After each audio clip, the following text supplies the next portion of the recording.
Session को start करते हैं with standard 701। Sir 701 is about की ऑडिट मैटर्स। इसकी डेफिनेशन काफी ज्यादा इंपॉर्टेंट है क्योंकि डेफिनेशन अगर आपको आती हो तो स्टैंडर्ड आपकी ग्रिप में ऑटोमेटिकली आ जाता है। डेफिनेशन में हमें क्या बात करता है कि ये ऐसा मुद्दा है जो कि ऑडिटर की प्रोफेशनल जजमेंट में हो, ऑडिटर की प्रोफेशनल जजमेंट में हो, मोस्ट सिग्निफिकेंट हो, करंट पीरियड का हो, और ये मैटर वो हो जो कि ऑलरेडी क्या हो चुका है, कम्युनिकेट हो चुका है फॉर विद दो चार्ज विद गवर्नेंस। कैम जो है वो लिस्टेड एंटिटीज में फॉर श्योर आना है। कैम जो है वो लिस्टेड एंटिटीज में फॉर श्योर आना ही आना है, सिवाय डिस्क्लेमर के। जब डिस्क्लेमर आ रहा हो तो हम कैम को शामिल नहीं करते। हाँ, अगर अनलिस्टेड में लेकर आना है तो उस वक्त आएगा जब आपको कौन कह देगा, रिक्वायर्ड बाय लॉ। कैम को डिटरमिन कैसे किया जाए, कैम को डिटरमिन कैसे किया जाए कि ये मुद्दा कैम बन सकता है, ये मुद्दा कैम नहीं बन सकता। याद रखिएगा ये जो हेडिंग है, this is most important if there is a question, there is a question on drafting of CAM। अगर कैम को ड्राफ्ट करना आ जाए, अगर कैम को क्या करना आ जाए, ड्राफ्ट करने के लिए आ जाए। भाई आई कैम आप एग्जाम में एक एरिया दे और कहे कि इसके ऊपर मुझे कैम बना के दो, इसके ऊपर मुझे क्या बना के दो, कैम बना के दो, तो फिर ये वाली हेडिंग डिटर्मिनेशन ऑफ कैम ये सबसे ज्यादा अहम हो जाएगी, ये सबसे ज्यादा अहम हो जाएगी। तो सर नॉर्मली हम लोग किन मुद्दों को कैम में लेकर आते हैं, जो मुद्दा ज्यादा रिस्की हो, जहां पे रिस्क ऑफ मिसस्टेटमेंट क्या था, ज्यादा था, जहां पे ज्यादा रिस्क हम लोगों ने क्या किए थे, आइडेंटिफाई किए थे। हमारी उसमें सबसे ज्यादा क्या लगी हुई है, जजमेंट लगी हुई है, और ये इफेक्ट ड्यूरिंग दैट पीरियड, यानी कि इवेंट जो है वो करंट ईयर का है। इवेंट किसका है, करंट ईयर का है। याद रखिएगा कैम किन मुद्दों पे आते हैं, किन मुद्दों पे आते हैं, रिजॉल्व्ड मुद्दों पे आते हैं। कैम किन मुद्दों पे आते हैं, रिजॉल्व्ड एरियाज पे आते हैं। और इसके अलावा जब आपने किसी मैटर को कैम के तौर पे लिखना हो तो जरूरी है कि देख लें कि क्या ये मुद्दा इतना इंपॉर्टेंट है कि यूजर की अंडरस्टैंडिंग इससे इफेक्ट हो रही हो। फिर आपने ये देखना है कि उसमें कितनी ज्यादा कॉम्प्लेक्सिटी और सब्जेक्टिविटी, और क्या आपने इसको रिजॉल्व किया या नहीं किया। फिर उसकी नेचर क्या है, क्वांटिटेटिवली और क्वालिटेटिवली वो मटेरियल है या नहीं। क्या आपको इस मुद्दे को हल करने के लिए किसी कंसल्टेंट की, किसी एक्सपर्ट की, किसी स्पेशलाइज्ड बंदे की जरूरत पड़ी या नहीं पड़ी। और severity of any control deficiencies identified relevant to matter. जब आपने ऑडिट किया तो आपको पता चला कि उस मुद्दे में काफी ज्यादा ऑलरेडी क्या मौजूद है, कंट्रोल वीकनेसेस, और आपने मैनेजमेंट से बार बार कह के इसके ऊपर काम करवाया, और अब अल्टीमेटली उसमें वो मसले खत्म हो चुके हैं। तो बेसिकली क्लाइंट के बारे में कोई भी अच्छी बात करना, क्लाइंट के बारे में कोई भी अच्छी बात करना हम लोग किसके ज़िम्मे में डाल देते हैं, कैम के ज़िम्मे में डाल देते हैं, जो कि ऑडिट रिपोर्ट को ज्यादा क्या कर देता है, ट्रांसपेरेंट, ज्यादा क्या कर देता है, ट्रांसपेरेंट कर देता है। अच्छा, जो इसमें सबसे ज्यादा काम की बात है वो ये डब्बा है। अगर ओपिनियन क्या है, डिस्क्लेमर, अगर ओपिनियन क्या है, डिस्क्लेमर, तो हम उसमें कैम को शामिल ही नहीं करते, डिस्क्लेमर में कैम को शामिल नहीं करते। अगर मुद्दा एडवर्स है, अगर मुद्दा क्या है, एडवर्स, तो इसमें स्टैंडर्ड ये कहता है कि आप कैम को शामिल करें, मगर थोड़ा सा ध्यान रखें कि कैम कोई ऐसी बात ना कर रहा हो, कैम कोई ऐसी बात ना कर रहा हो जो कि एडवर्स ओपिनियन के मुताबिक हो जाए। भाई एक तरफ आप कह रहे हैं कि एंटिटी बहुत खराब है, एंटिटी के अकाउंट्स थके हुए बने हुए, फजूल बने हुए, घटिया बने हुए, बेकार बने हुए, और एक तरफ आप कह रहे हैं मैनेजमेंट ने ये काम बड़ा प्यारा किया, मैं मैनेजमेंट की बहुत तारीफ करता हूँ, बहुत अच्छी है। तो कंट्राडिक्शन नहीं होनी चाहिए। आपको कैम डालने से रोका नहीं है, मगर उसको सप्रेस करने का कह दिया कि इतनी अच्छी बात नहीं कर जानी कि वो मॉडिफाइड ओपिनियन को ही उल्टा के रखते। तो depending upon the significance of matter giving rise to adverse opinion, auditor may determine that no other matters are CAM। अगर आपने देना भी है तो it should not imply that FS are more credible। अगर आपने CAM देना भी है that it should not imply कि जो FS है वो क्या है, ज्यादा credible, क्योंकि आप इस पर ऑलरेडी क्या दे चुके हैं, एडवर्स ओपिनियन दे चुके हैं। और अगर आपने क्वालिफाइड ओपिनियन के साथ कैम देना तो आप नॉर्मली जैसे कैम देते हैं वैसे कैम को प्रेजेंट कर सकते हैं। और same case with the MURGC क्या होती है, material uncertainty related to going concern, material uncertainty related to going concern. इसके साथ अगर आपने कैम देना है तो आप नॉर्मल जैसे कैम देते हैं वैसे कैम दे सकते हैं। अच्छा, बच्चे कंफ्यूज कहां पे होते हैं, यहां पे देखिए दो बातें, एक है कैम और एक है कैम का सेक्शन, एक है कैम और एक है कैम का सेक्शन। कैम का सेक्शन क्या है, कैम का सेक्शन क्या है? कैम का सेक्शन ये है कि हम यहाँ पे कैम को पहले डिफाइन करते हैं कि कैम है क्या, कैम है क्या। और जब कोई कैम नहीं होता तो हम कहते हैं we have no KAM to communicate. और अगर कैम हो तो पहले उसको डिफाइन करके फिर हम कैम को प्रेजेंट करते हैं एक टेबुलर फॉर्म में। हम कैम को क्या करते हैं, प्रेजेंट करते हैं टेबुलर फॉर्म में, जिसमें एक चीज लेफ्ट साइड पे होती है और एक चीज राइट साइड पे होती है। तो अगर मेरी बात सुने, कैम का सेक्शन और कैम ये दोनों चीजें आपस में क्या है, फर्क है। पहली बात तो ये क्लियर करें कि कैम का सेक्शन और कैम आपस में क्या है, फर्क है। जब हम ये कहते हैं कि we don't have any KAM to communicate, इसका मतलब ये नहीं है कि आप पूरा का पूरा सेक्शन ही उड़ा दें। आप उसको डिफाइन करते हैं और उसके बाद बताते हैं कि जनाब हमारे पास कैम में डालने के लिए कोई भी चीज इस वक्त अवेलेबल नहीं है, और अगर है तो उसको हम लोगों ने क्या करना होता है, प्रेजेंट करना होता है। कुछ बातें लेफ्ट साइड पे आएंगी और कुछ बातें राइट साइड पे आएंगी। अब वो है क्या, पूरा पढ़ते हैं। कहता जी, if auditor determines that there are no cam to communicate, the auditor shall include a statement to this effect in a separate section of the auditor's report under the heading cam. ये पढ़े, except for the matters described in basis for qualified opinion section, यानी कि वो मुद्दे जो कि आपने already कहां पे बता दिए हैं, बेसिस फॉर क्वालिफाइड में, except for the matters which are already discussed in कहां पे, basis for qualified में या adverse में, we have determined that there are no cam to communicate in our report। कहना ये चाह रहा है कि हर वो चीज जो आपने बेसिस में डाल दी है वो इटसेल्फ एक कैम है, वो इटसेल्फ क्या है, एक कैम है। और चूंकि आपने कहां पे उसको लिख दिया है बेसिस के अंदर, तो आपने कैम के पैराग्राफ में दोबारा उसको रिपीट नहीं करना। ये बात याद रखिएगा कि हर वो चीज जो कि आपने कहां पे डाल दी है बेसिस में, वो बाय डेफिनेशन ऑफ कैम वो क्या है, एक की ऑडिट मैटर है। मगर चूंकि आप वो चीज वहां पे बता रहे हैं तो आप दोबारा से उसको कैम की हेडिंग में डिस्क्लोज नहीं कर देंगे। और अगर उनके अलावा कोई और चीज बताने को नहीं है तो ये लाइन आ जाएगी, we have determined that there are no other KAM to communicate. Done यहां तक? अच्छा जी, अब आइंद्रा ये एक सवाल है जिसके 4 पार्ट्स हैं। ये मैंने लिया है विंटर 16 से। आप कहेंगे सर हमारे पास तो विंटर होती नहीं है। हाँ, ये कहां से लिया, सीधे आपसे अटैच करा पार्ट। ये देखें,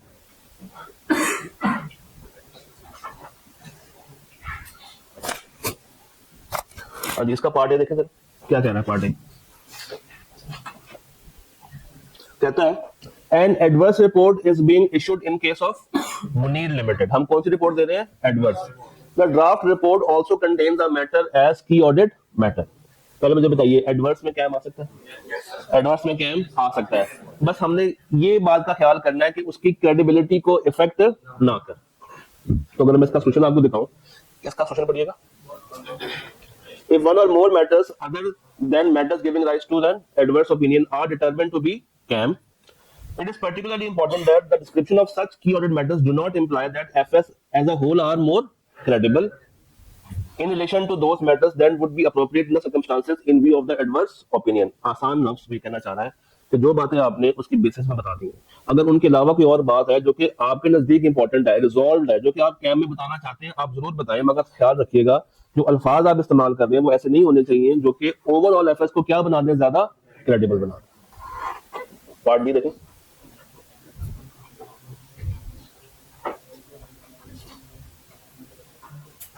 A qualified report has been drafted by the audit manager of Nadir Limited as the company has failed to make adequate provisions of contingency। तो उसकी वजह से उसने क्या दी है, क्वालिफाइड रिपोर्ट में स्टेटमेंट होगी ऐसे ही। The details of qualification are mentioned in the key audit matter। वहां पे मेंशन होनी चाहिए नहीं, ये कहां पे जानी चाहिए, बेसिस में जानी चाहिए। तो यहाँ पे ये डिटेल्स नहीं आएंगी, यहाँ पे ये डिटेल्स नहीं आएंगी, रादर ये कहां पे जाएंगी, बेसिस में जाएंगी। अच्छा, पार्ट सी पढ़े।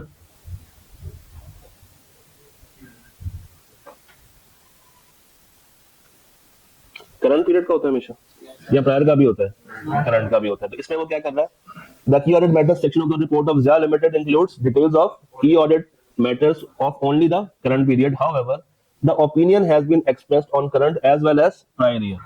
जो उसने ओपिनियन दी है वो करंट पे भी दी है और प्रायर पे भी दी है, बट कैम सिर्फ और सिर्फ किस पे होगा, करंट ईयर पे होगा, प्रायर ईयर पे कैम नहीं होगा। और पार्ट डी देखें,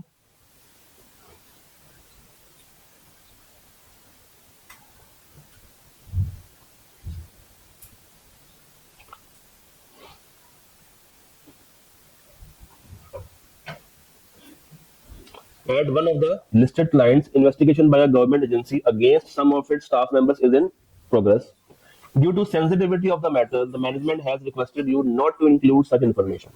भाई हम लोगों ने कहा था कि लिस्टेड में कैम लाजमी आता है और आएगा, बट अगर लॉ आपको रोक दे, अगर लॉ आपको रोक दे तो फिर आपको लॉ की बात माननी पड़ेगी और फिर आप कैम डालेंगे नहीं। तो ये छोटी छोटी सी बातें हम लोगों ने ध्यान में रखनी है जब हम लोगों ने कैम के स्टैंडर्ड को पढ़ना है। ये सारी बातें समझ आती हैं। अब जिस सवाल का मुझे हमेशा से डर होता है वो ये कि आपसे किसी भी अटेम्प्ट में वो कह देंगे मुझे कैम लिख के दो, मुझे कैम लिख के दो। ऑल दो अभी तक आई कैप ने ये हरकत प्रॉपरली नहीं की, बट कभी भी वही काम कर सकता है, तो हमें तैयार रहना चाहिए। इस वक्त आपके पास दो पार्ट्स आ रहे हैं, एक पार्ट 1 और एक पार्ट 2 है। और रिक्वायरमेंट क्या है, you have to draft the key audit matter section to be included in the audit report of RL. अच्छा, इसका ना एक मेरे पास डॉक्यूमेंट भी है जिसमें मैंने 20-21 कैम लिखे हुए, वो मैं आपसे शेयर कर दूंगा, तो आपने एक दफा उसको भी पढ़ लेना। बट अभी हम करते हैं प्रैक्टिस। इसको करने का एक आसान तरीका तो ये है, इसको ड्राफ्ट करने का, कि आप एक स्टैंडर्डाइज सॉल्यूशन बना के अपने पास रख लें, एक स्टैंडर्डाइज सॉल्यूशन अपने पास बना के रख लें। और अगर खुदा ना खास्ता आईकैप के एग्जाम में वो कैम आपसे लिखवा रहा हो तो आप वो ही सॉल्यूशन पकड़ के उसमें हल्की फुल्की सी अमेंडमेंट करके छाप दें, क्योंकि कैम की ड्राफ्टिंग में हर बंदे का जो लिखने का तरीका है वो फर्क होगा। इसका एक कॉमन आंसर नहीं बन सकता, इसका एक कॉमन आंसर नहीं बन सकता, ये वेरी करेगा इंडिविजुअल टू इंडिविजुअल। जैसे यहाँ पे एक सवाल है कि पीवीडी कितना, 1500 मिलियन का। RL has pending litigation, tax litigation, in which tax department has raised demand aggregating to rupees 175 million. The demand has been challenged by RL and the decision in respect of this matter is currently pending. The amount is disclosed as a matter of contingent liability in the financial statements. वो कह रहा है इसके ऊपर मुझे cam बना के दें, इसके ऊपर मुझे क्या बना के दें, कैम बना के दें। तो सर कैम में दो बातें होती हैं। पहली चीज क्या होती है, ये पढ़ा जा रहा, नहीं पढ़ा जा रहा ना, पढ़ा जा रहा, एक सेकेंड, कितनी साइड पढ़ी जा रही, तस्वीर खींचने पर, इसकी तस्वीर खींच कर अपने पास रख ले,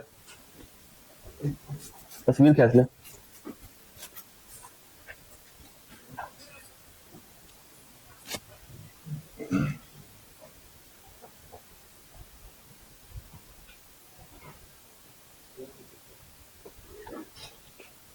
अच्छा, जब भी आपसे कैम को ड्राफ्ट करने का कहे तो आपने सबसे पहले एक टेबल सा बना देना, जिसके लेफ्ट साइड पे आपने बताना है कि ये कैम क्यों है, ये कैम क्यों है, वाई। लेफ्ट साइड पे क्या आएगा, why, why it is a KAM, why it is a KAM. और राइट साइड पे आपने इसके ऊपर क्या काम किया, यानी कि आपके उसके ऊपर ऑडिट प्रोसीजर्स कौन कौन से हैं, आपने इसके ऊपर किस तरीके से काम किया होगा। तो लेफ्ट साइड पे आप लोग क्या बताएंगे, why it is a scam, और राइट साइड पे क्या है, how the matter was addressed, आपने इसके ऊपर क्या काम किया है। अब लेफ्ट साइड के ऊपर जो बातें आएंगी वो आप कॉमन रख सकते हैं, लेफ्ट साइड में जो बातें आएंगी आप क्या रख सकते हैं, कॉमन रख सकते हैं। तो ये बातें आप लेके कहां से आएंगे, नहीं क्वेश्चन में नहीं होंगी, ये बातें आप लेकर आएंगे, ये बातें जनाब आप लेकर आ रहे होंगे, आप किताब में जाएंगे और ये जो बातें थी ना डिटर्मिनिंग कैम वाली, कौन सी, डिटर्मिनिंग कैम वाली, यही बातें आपने रिपीट करनी है कि आपके नजदीक ये कैम क्यों है, आपके नजदीक ये कैम क्यों है। तो आप बताएंगे कि ये एरिया हाई रिस्की था, ये एरिया क्या था, हाई रिस्की था, इसमें ऑडिटर की जजमेंट सबसे ज्यादा थे और ये मुद्दा करंट पीरियड का था। फिर आप ये भी बता सकते हैं कि ये इसमें सब्जेक्टिविटी कॉम्प्लेक्सिटी ज्यादा थी, यूजर की अंडरस्टैंडिंग के लिए ज्यादा इंपॉर्टेंट था, और इसमें ऑडिटर को स्पेशलाइज्ड स्किल्स नॉलेज बाहर से भी लेके आनी पड़ी है, इसलिए मैंने इसको क्या बनाया है, कैम बनाया, इसलिए इसको मैंने क्या बनाया, कैम बनाया। अब अगर आपके जहन में ये सारी बातें हो अगर आपके जहन में ये सारी बातें हो तो अब लास्ट में पढ़ता हूं। कहता है the company has significant tax contingencies which can have a significant impact if materialised. तो अगर इसको हम मटेरियल समझें तो इसका अच्छा खासा क्या है, इंपैक्ट है। Due to high level of judgment, वो पॉइंट आ गया वहां से। Required to assess the outcome of tax litigation, हमने इसको एज अ कैम ट्रीट किया। तो आप इसमें वो 5-6 बातों में से कोई सी 2-3 बातें उठा के डाल दें, आप ये साबित कर रहे होंगे कि ये मुद्दा आपके नजदीक कैम क्यों है। और राइट साइड पे जो चीजें काम आएंगी वो आपके सब्सटेंटिव्स हैं। जो उसकी राइट साइड है ना कि how the matter was addressed, अगर आप गौर करें तो यहाँ पे सारी की सारी क्या है, सब्सटेंटिव प्रोसीजर कि आपने उस स्पेसिफिक एरिया के ऊपर स्पेसिफिक क्या क्या काम किया। जैसे यहाँ पे क्या कहना है कि आपने मैनेजमेंट की बनाई हुई असेसमेंट देखी है, आपने टैक्स अथॉरिटी से बात की है, आपने डिस्कशन की है टैक्स एडवाइजर के साथ, आपने जस्टिफिकेशंस ढूंढी है, आपने टैक्स स्पेशलिस्ट को बुला के उसके साथ सारा मामला डिस्कस किया है, आपने देखा है कि क्या इस तरह का कोई और केस लॉ फ्यूचर पास्ट में आया है, उसके मुताबिक क्या फैसला होना चाहिए, उसका क्या फैसला था। तो राइट साइड पे सब कुछ क्या है, आपके प्रोसीजर्स, और लेफ्ट साइड पे क्या आएगा, वाई इट इज स्कैम। वो गिनती की 3-4 बातें। और वो 3-4 बातें कौन सी थी, वो 3-4 बातें कौन सी हैं कि ये एरिया ज्यादा रिस्की है, ऑडिटर की जजमेंट है, ड्यूरिंग द पीरियड है, और हमारी अंडरस्टैंडिंग के लिए है, ये एरिया ज्यादा कॉम्प्लेक्स है। तो इनमें से कोई सी 2-3 अच्छी अच्छी बातें जेन में बिठा लें और उसको आप as a KAM, why it is a KAM के तौर पे प्रेजेंट कर सकते हैं। जैसे अगर मैं आपको दूसरा जवाब भी दिखाऊं उसका, ये देखें, इसका जरा पढ़ते हैं। The company has significant purchases from related party, further significant amount of advertising expenses are also paid to related party. अब वो एक वर्ड पे बहुत गौर कर रहा है, सिग्निफिकेंट। तो ये जाहिर करना चाह रहा है कि ये मुद्दा इंपॉर्टेंट है। Due to large number of transactions with them, area क्या है, ज्यादा सिग्निफिकेंटली रिस्की, तो देयरफॉर हमने इसको क्या बना दिया है, कैम बना दिया। अच्छा, वो ये भी पूछ सकता है कि आपको एक सवाल दे, और ये सवाल गालिबन आया भी हुआ है कैफ लेवल पे। उसने ये एक एरिया दिया और उसने कहा कि बताओ अगर तुम इसको कैम बनाना चाहोगे तो क्यों बनाओगे, उसके रीजंस बताओ कि तुम इसको कैम के तौर पर अगर डिटरमिन करने जा रहे हो तो क्यों, वाई। उसका भी जवाब आप लोगों ने निकालना कहां से है, इन बातों से निकालना है। और राइट साइड में सिर्फ और सिर्फ क्या आने हैं, आपके सब्सटेंटिव प्रोसीजर्स आने हैं और कुछ भी नहीं आना। तो अगर सवाल आ जाता है तो आपने बिल्कुल भी ब्लैंक वहां पे नहीं बैठना, आपको इस चीज का आइडिया हो गया है कि मैं इसको अटेम्प्ट कैसे कर सकता हूं। ये बात समझ आती है। अब आ जाए अगली बात करते हैं। Now let's talk about going concern. Let's talk about going concern. Sir going concern क्या था, going concern क्या है, था नहीं क्या है going concern का मतलब क्या होता है, कैंडिडेट फारिग होगी, डाउट है। गोइंग कंसर्न की कहानी शुरू कहां से होती है, डाउट से शुरू होती है। ये डाउट क्यों आता है, कुछ ऑपरेशनल रीजंस है, कुछ फाइनेंशियल रीजंस है, कुछ अदर देन ऑपरेशनल और फाइनेंशियल बातें, वो एक लिस्ट आपको दी होगी किताब में। तो उन बातों को ध्यान में रख के आपने एक डाउट खड़ा करना है किसके ऊपर, गोइंग कंसर्न के ऊपर। अब गोइंग कंसर्न का सवाल जब वो जुड़ता है 705 के साथ, किसके साथ, 705 के साथ, तो आपको ये टेबल आना चाहिए। ये टेबल बहुत जरूरी है, ये टेबल बहुत जरूरी है। ये टेबल अगर आ गया तो चीजें बहुत आसान हो जाती हैं। पढ़ते हैं। गोइंग कंसर्न बेसिस क्या है, अप्रोप्रिएट, यानी कि उन्होंने ठीक काम किया, ये एंटिटी वाकई में गोइंग कंसर्न है, एंड किसी भी तरह की कोई अनसर्टेनिटी एग्जिस्ट नहीं करती। इसका मतलब है कि मैं कौन सी रिपोर्ट दे दूंगा, साफ रिपोर्ट दे दूंगा, अनमॉडिफाइड रिपोर्ट दे दूंगा, provided disclosures are adequate. A separate section of CAM can be added। किसी और मुद्दे पे हम इसको CAM के तौर पे भी क्लासिफाई कर सकते हैं अगर CAM में आना हो तो। गोइंग कंसर्न बेसिस क्या है, अप्रोप्रिएट है, बट फ्यूचर में एक मटेरियल अनसर्टेनिटी एग्जिस्ट कर रही है। अभी वो क्लियर नहीं हुई, हाल की घड़ी में ये गोइंग कंसर्न है, मगर फ्यूचर में जाते जाते शायद कोई डाउट मजीद आ जाए जिससे इसकी गोइंग कंसर्न क्या हो जाए, खराब हो सकती है। और उसका डिस्क्लोजर एडिक्वेटली प्रोवाइड कर दिया है। तो जो डिस्क्लोजर दिया होगा, मैं अपनी रिपोर्ट पे उस डिस्क्लोजर को मेंशन करने के लिए एक नया पैराग्राफ लेके आऊंगा, कौन सा, material uncertainty related to going concern, unmodified opinion with a separate section in the report, किस नाम से, material uncertainty related to going concern. अच्छा, यही चीज यहाँ पे लेके आता हूँ, बस फर्क ये है कि एडिक्वेट डिस्क्लोजर्स ठीक से गिवन नहीं है, तो ये स्टेटमेंट बन जाएगी, या क्वालिफाइड या adverse depending upon the materiality. चौथा, हाँ किसमें, किसी और मुद्दे पे आ सकता है, इस मुद्दे पे नहीं आएगा। Management is unwilling to make या एक्सटेंड असेसमेंट्स, तो वो गोइंग कंसर्न करने जा ही नहीं रहे, तो ये क्या है फिर, स्कोप लिमिटेशन या क्वालिफाइड या डिस्क्लेमर। और गोइंग कंसर्न बेसिस से क्या है, इनअप्रोप्रिएट है, खराब है, तो ये क्या होगी, एडवर्स ओपिनियन। भाई ये कैंडिडेट गोइंग कंसर्न है ही नहीं और उसको साबित कर दिया क्या, गोइंग कंसर्न, तो ये बड़े लेवल का इशू है, ये बड़े लेवल का इशू है। दोबारा से, गोइंग कंसर्न बेसिस में आपसे पूछता हूँ, गोइंग कंसर्न बेसिस अप्रोप्रिएट है, क्या है, अप्रोप्रिएट है, और इसके पीछे मैनेजमेंट ने डिस्क्लोजर भी दे दिया, unmodified, unmodified going concern basis appropriate है, और एक मटेरियल अनसर्टेनिटी एग्जिस्ट करती है, और एंटिटी ने उसका डिस्क्लोजर भी दे दिया, unmodified with a separate para, किस नाम से, ठीक है। एंटिटी हाल की घड़ी में गोइंग कंसर्न है, फ्यूचर में एक डाउट एग्जिस्ट करता है जिसका डिस्क्लोजर नहीं दिया, जिसका डिस्क्लोजर नहीं दिया, तो अगर नहीं दिया, नॉट गिवन, तो या ये क्वालिफाइड है या ये एडवर्स है, मैनेजमेंट ने बनाई ही नहीं है, ये स्कोप लिमिटेशन बन जाएगी। और अजम्पशन ही गलत है, अप्रोप्रिएट है ही नहीं, तो ये क्या है, एडवर्स ओपिनियन। इसको लिख लें, इसको एक कागज पे ले आए, अभी बैठे बैठे ले आए, क्योंकि जब आप सोल्यूशन बना रहे होंगे ना, तो आपने अल्फाज यही यूज करने, मैं आपको भी दिखाता हूँ, आई क्या आपने अपने सोल्यूशन में इन्हीं अल्फाजों को यूज किया हुआ है। ये टेबल सिर्फ आपको आ जाना चाहिए, वन से टेबल आ जाए तो 705 के साथ आया हुआ सवाल ज्यादा मसला नहीं करेगा।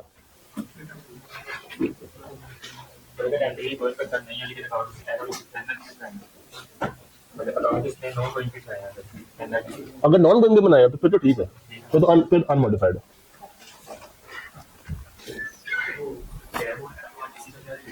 कैम और कोई रिलेशन नहीं है, कैम वो चीज है, अपनी चीज है, किसी और मुद्दे पे आ सकते हैं, किसी और एरिया में अगर आप कैम देना चाहें तो दे सकते हैं, हम रोक नहीं रहे कैम को, वही किसी भी और मुद्दे पे आ सकता है। ये लिख लें, बना लें, फिर हम अगली बात करते हैं। फिर मैं आपको एक सवाल देता हूँ,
हो गया नोट? हो गया?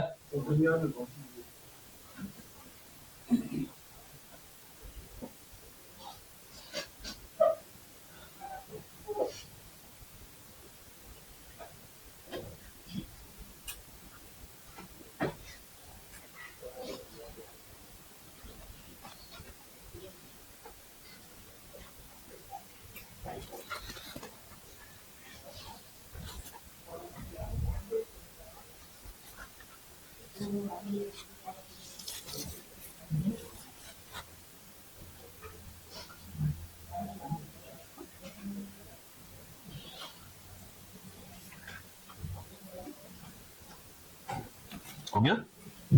टेबल ही था, क्या हो गया? इतनी देर लगा रहे हैं आप लोग। डालो, करें जरा।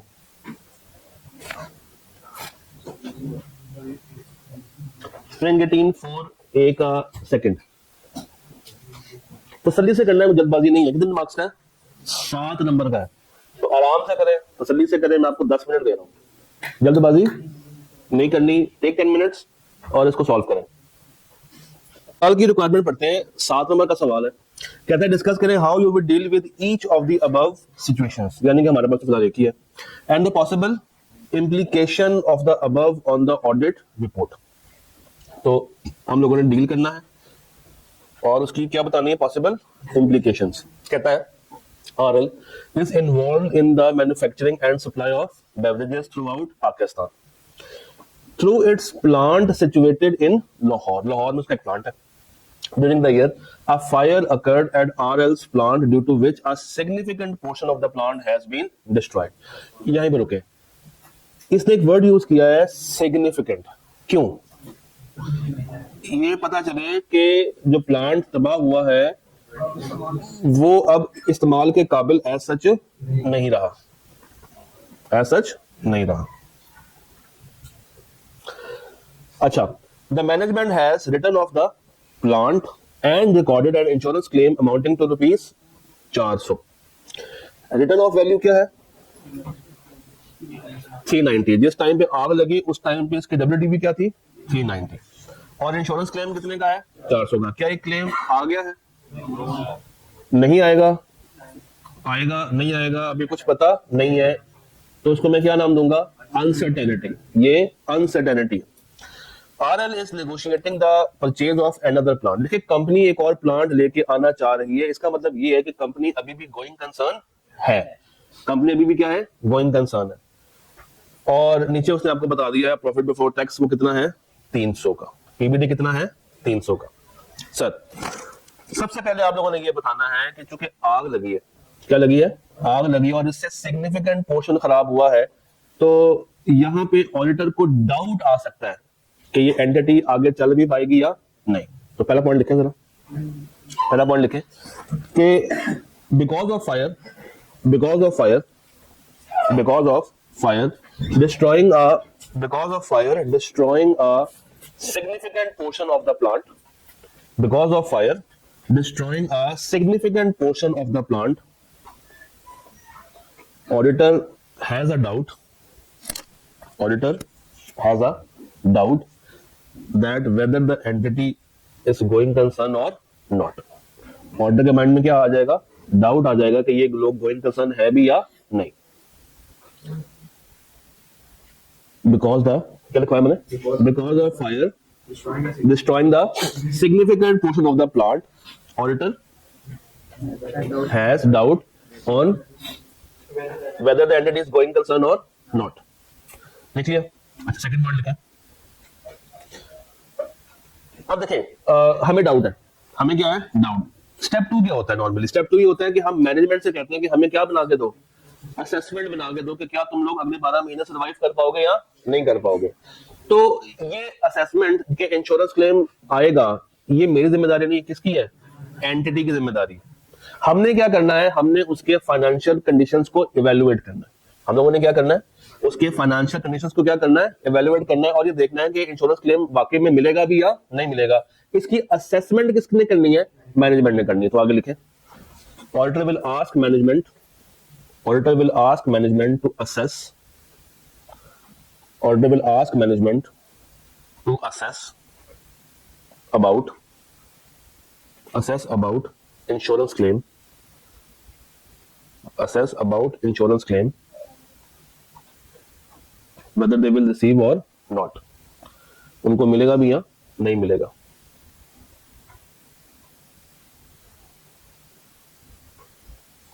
लिख लिया।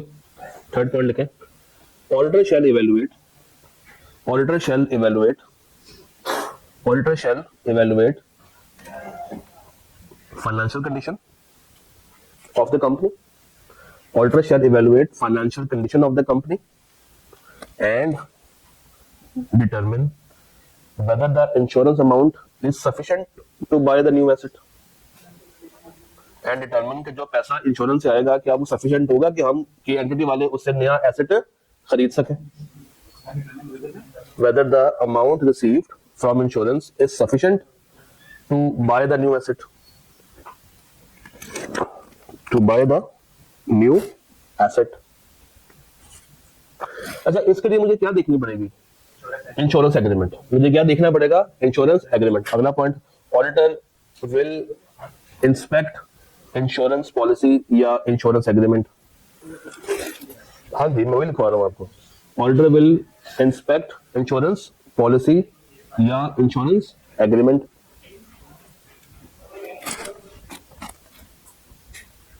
इसके अलावा और क्या करेगा ऑडिटर?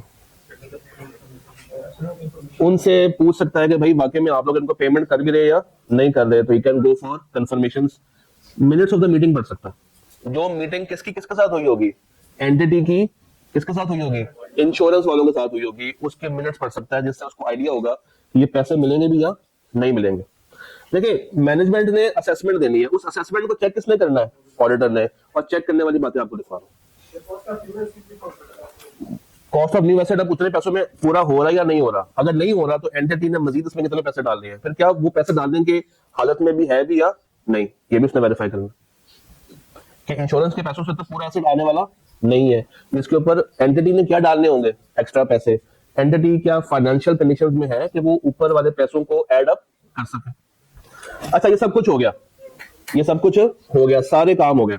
अब आएगा 705 के साथ, गोइंग कंसर्न बेसिस अप्रोप्रिएट है या नहीं है या नहीं है? मटेरियल अनसर्टेनिटी तो है, मटेरियल अनसर्टेनिटी है। तो अब आपको यहाँ पे दोनों बातें करनी पड़ेंगी कि अगर गोइंग कंसर्न बेसिस अप्रोप्रिएट है तो क्या करूं, अगर going concern basis in appropriate है तो क्या करूं। तो इसका जवाब कहां से बनेगा? यहां से बनेगा। इसका जवाब कहां से बनेगा? इस टेबल से बन जाएगा।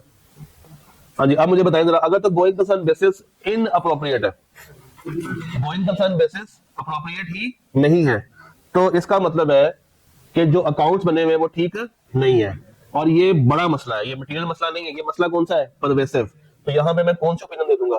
एडवर्स ओपिनियन दे दूंगा। और अगर गोइंग कंसर्न बेसिस अप्रोप्रिएट है, फिर मुझे दो बातें देखनी है कि मटेरियल अनसर्टेनिटी एग्जिस्ट करती है या नहीं। यहाँ पे एग्जिस्ट करती है, बिल्कुल करती है। फिर मुझे मजीद दो बातें देखनी है कि डिस्क्लोज किया है या नहीं किया, उसके मुताबिक आपका जवाब बन जाएगा। पढ़ लें, आराम से पढ़िएगा।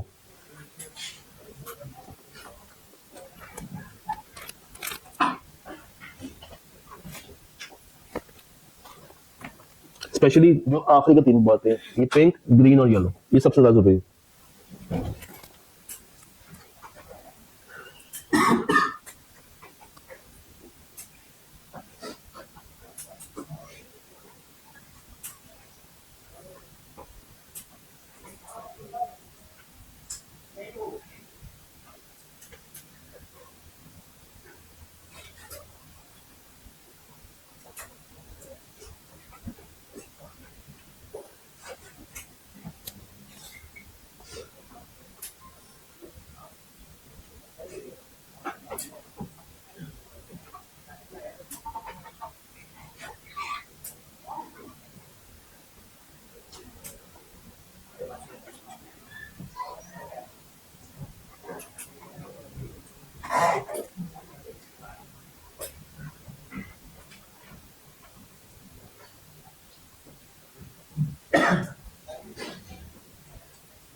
हाँ जी, ओके। हाँ, कोई डाउट परेशानी तो बता दे। ऑनलाइन ये तीनों बात समझ आती है, पिंक, ग्रीन और येलो। मैं अगेन आपको बता दूं, गोइंग कंसर्न का जब भी सवाल है, ये टेबल काफी ज्यादा आपको हेल्प करेगा। ये टेबल आता होगा, 705 का मैप क्लियर होगा, तो चीजें बहुत स्मूथली आप लिख सकते हैं। अच्छा जी, आगे आ जाते हैं। स्प्रिंग 21, स्प्रिंग 21, ये कौन सा? अच्छा नहीं, ये, इसको करें ट्राई।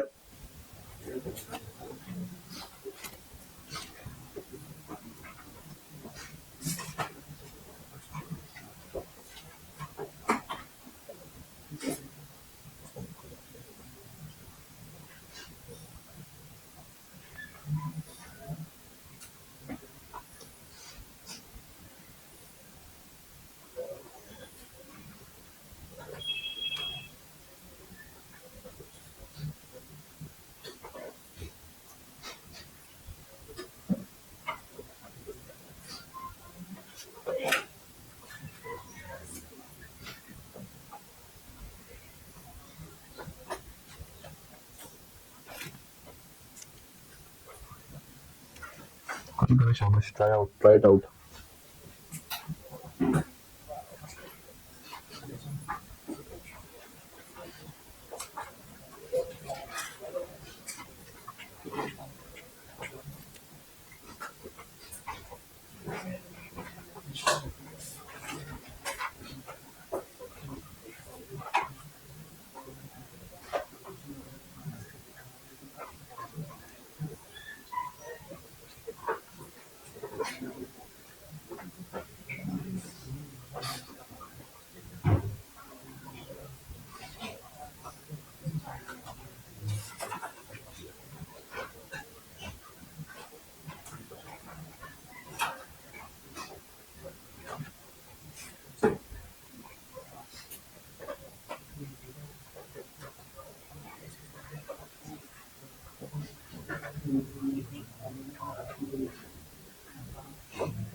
हो गया? नहीं वो करें करें, शाबाश। आपने दो बातें करनी है, प्रोसीजर्स भी बताने हैं और इसकी रिपोर्टिंग इम्प्लीकेशंस भी बतानी है। तो 4 नंबर और 5 नंबर, 9 नंबर का सवाल है।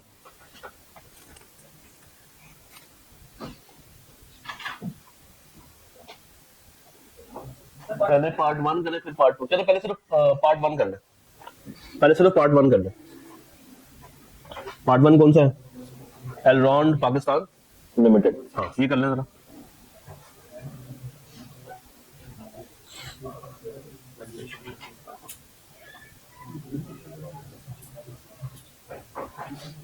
इसमें गोइंग कंसर्न है या नहीं है? नहीं है, तो परेशान क्यों हो रहे हैं? ये सिंपल 705 का सवाल है, ये सिंपल 705 का सवाल है।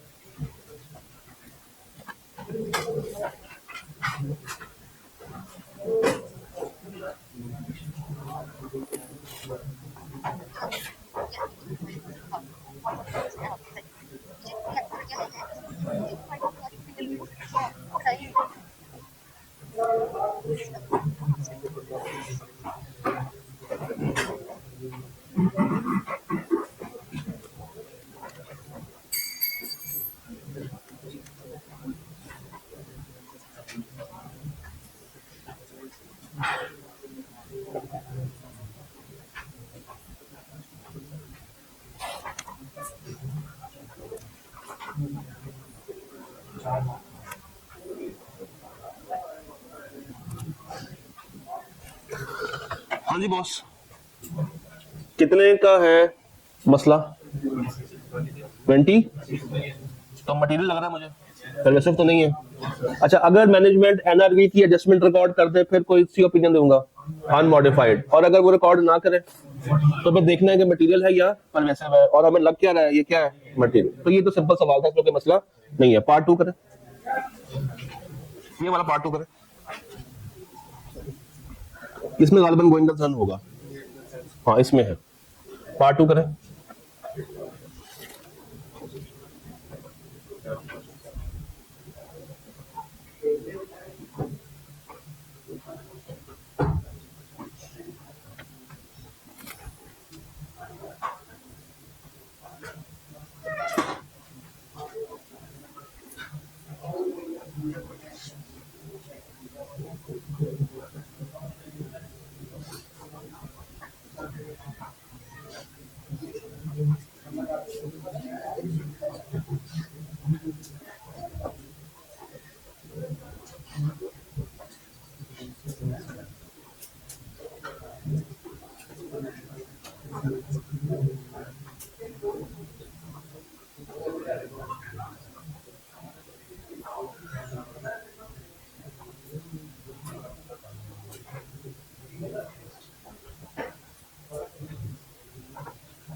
सवाल समझ आ रहा है?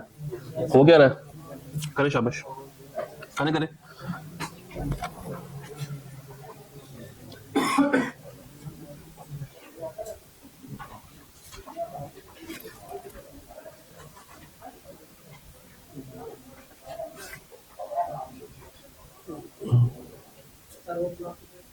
क्या हुआ? थक गए? थक गए? थक गए? Yes sir. कितने बजे क्लास है आपकी? इंतजार भी लड़का है। कहाँ रहते हो? ये चला खड़ा। सर मैं भी वहीं से आता हूँ, ये साथ तो खड़ा है। जाना है आपने? तो चले जाओ यहाँ से ऑन रिकॉर्डिंग सुन लेना। हाँ आएगी। अच्छा ये तो कर ले। वाह शैम्पी वाह। चलो ये सवाल करके हम लोगों ने करना था सबसीक्वेंट इवेंट्स। हाँ बस 2 सेकंड रह गए, तकरीबन 1.5 घंटा और रह गया। उसको बोलो जरा चाय शाय पिए, वो कोई टोटल बैठ जाए। हाँ कल के मेरे भी क्लास एंड की थी। कब का आ गया वो? आ गया वो यूट्यूब पे पढ़ा हुआ एसपी की। हाँ जी हो गया, हो गया या खो गया?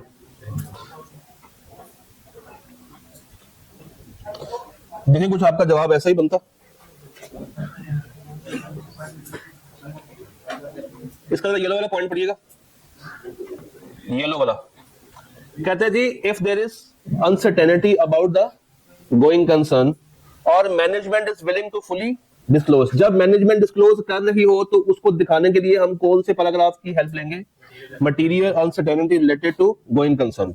और अगर मैनेजमेंट रिफ्यूज कर दे कि मैंने उसको ऐड नहीं करना, तो फिर ये एक मिस स्टेटमेंट मानी जाएगी, जो कि देखा जाएगा मटीरियल है या परवेसिव है। और ग्रीनली क्या लिखा हुआ? अगर गोइंग कंसर्न की असेसमेंट ही ठीक नहीं है, ठीक है नहीं है, एंटिटी गोइंग कंसर्न थी नहीं मगर साबित क्या किया गया कि ये कौन सी है? Going concern. तो फिर मैं इसको परवेसिव रख के क्या करूंगा? एडवर्स ओपिनियन दे दूंगा। कौन सी ओपिनियन दे दूंगा?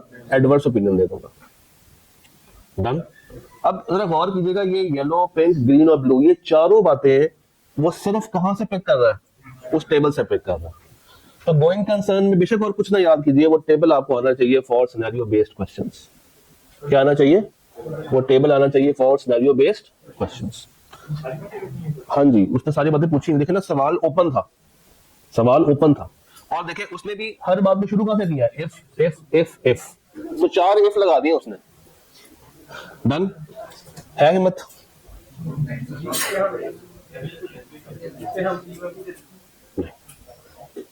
है हिम्मत?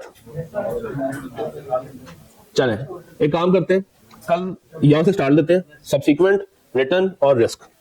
डन। सबसीक्वेंट, रिटर्न और रिस्क कल मिलता है।